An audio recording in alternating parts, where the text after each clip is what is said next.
Hello, bonjour à tous.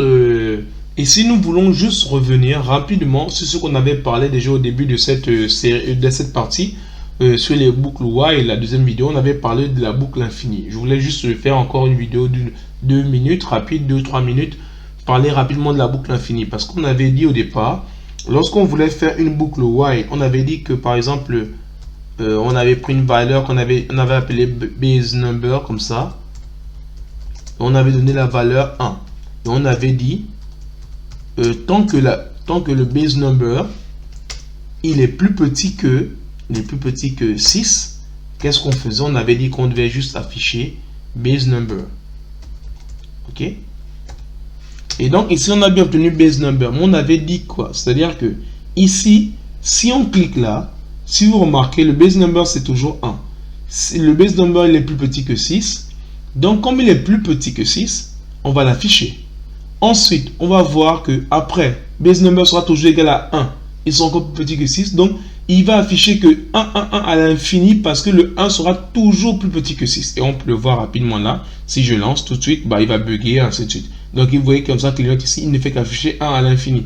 Donc vous voyez, on remonte comme ça, tout ça c'est que de 1. Donc on remonte comme ça à l'infini. Vous voyez, il va aller à l'infini. Vous voyez, je scroll ici, regardez comment ça devient de plus en plus petit parce que regardez, tout ça, vous voyez, c'est à l'infini.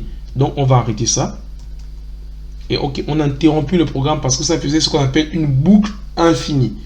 Pourquoi, comment faire pour éviter une boucle infinie? Bah, il y a une condition qu'il faudra voir avant, c'est-à-dire que soit avant, soit après, ça dépend de ce que vous voulez faire parce qu'on va pas juste la boucle de while, je sais pas si vous voulez qu'on en parle, mais bon, on verra bien. Mais déjà ici, en fait, ce qui se passe, c'est que lorsqu'on fait ça, la condition sera toujours petit que 6. C'est pour ça qu'on a tendance à la fin de mettre comme ça un base number comme ça, où on met plus égale 1. Ici, qu'est-ce qu'on veut dire par là? C'est que ici, on vérifie bien que là, le nombre est plus petit que 6. Si c'est vrai, on l'affiche. Ensuite, qu'est-ce qu'on fait? On va ajouter 1. C'est-à-dire le base number va ajouter 1, ça va aller à 2. 2 est plus petit que 6. Ok, on affiche 2. Après, on passe à 3. 3 est plus petit que 6. Oui, ok, on affiche 3. On passe à 4. 4 plus petit que 6, oui, on affiche 4. On passe à 5. 5 plus petit que 6, on affiche, on passe à 6. 6 plus petit que 6, bah non. Donc ici, il va s'arrêter à 5. Et là, si on relance maintenant, vous voyez, c'est bien 1, 2, 3, 4, 5. Donc, c'est ce qu'il faut à tout prix savoir, c'est que quand vous faites une condition avec une boucle while, ça veut dire tant que, ça veut dire qu'il va aller à l'infini. Tant que ce n'est pas vérifié, il va continuer.